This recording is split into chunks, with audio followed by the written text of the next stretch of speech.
Hey, what's going on YouTube? This your boy AK Ace again in another video on Gamestop versus Gamefly. In this video, I just want to talk about options. Options are great. The more options, the more quality. Okay? So I'm gonna use, and this right now, I'm gonna use Gamestop for one.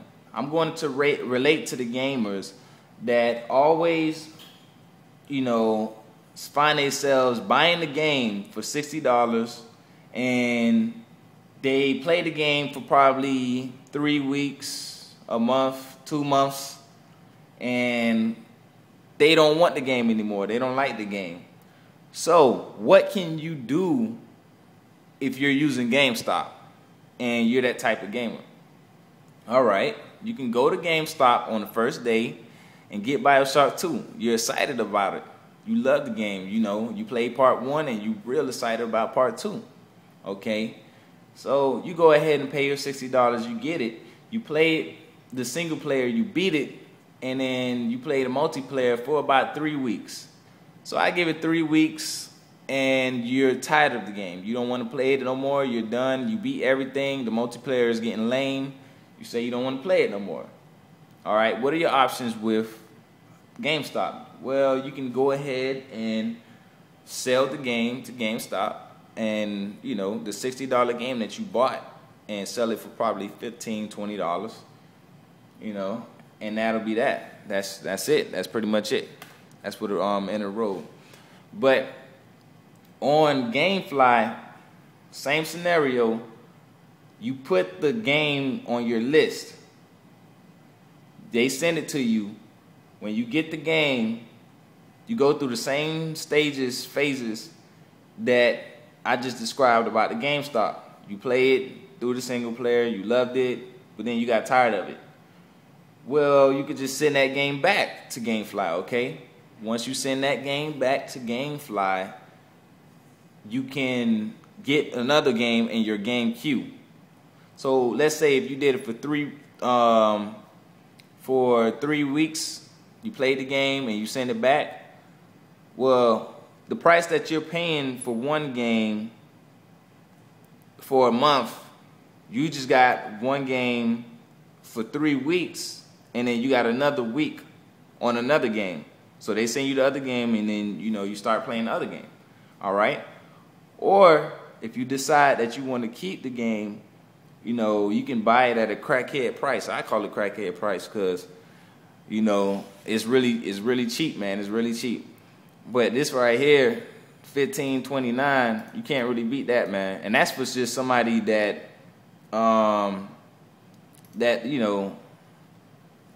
is a member of Gamefly or whatever, and they've been there for a year. But let's say that you haven't been there for a year or whatever. This is the price that you will be paying to keep it, $16.99 versus the GameStop $34.99. Okay. So yeah, basically, you have a lot more options. And let me add this. When you press this keep button, you got to keep in mind that the game that they sent you, let's say we're still using BioShock 2 for example, was a brand new game. All they did was take the game out the wrapper, put it in their case to send it, and they sent it to you. So it was a brand new game.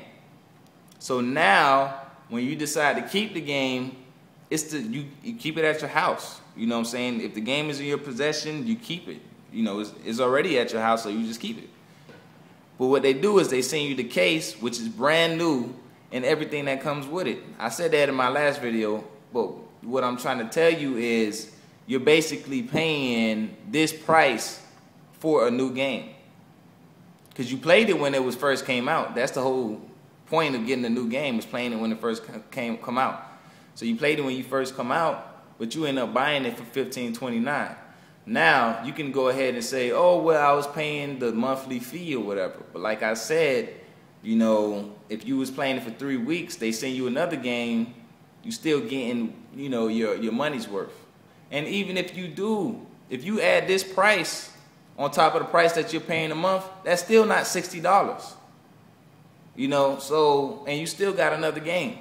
You know what I'm saying? So I feel like Gamefly has a lot of options, and it's something that you really need to consider. All right. And that's about it. That's all I wanted to talk about, options. If I forget something, I just put it in the next video, because I'm gonna make probably around 1 or 2 more videos on this whole dilemma. You know, just to open your eyes and let you know, let you guys, help you guys save money.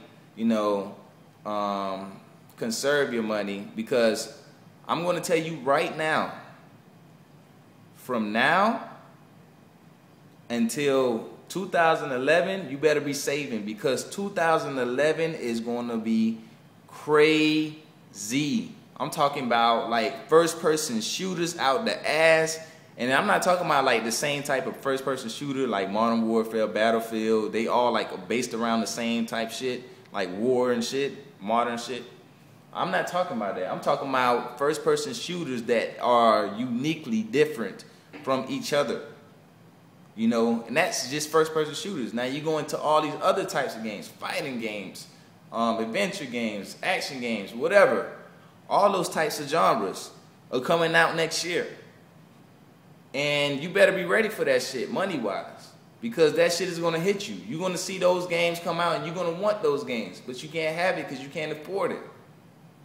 So please consider Gamefly. This shit is crazy. Like, it will really help you out. I'm telling you right now.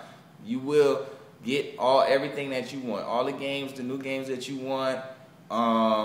You know, when they come out, you'll get them, you'll play them, you'll beat them, you'll enjoy them, and you'll be saving money.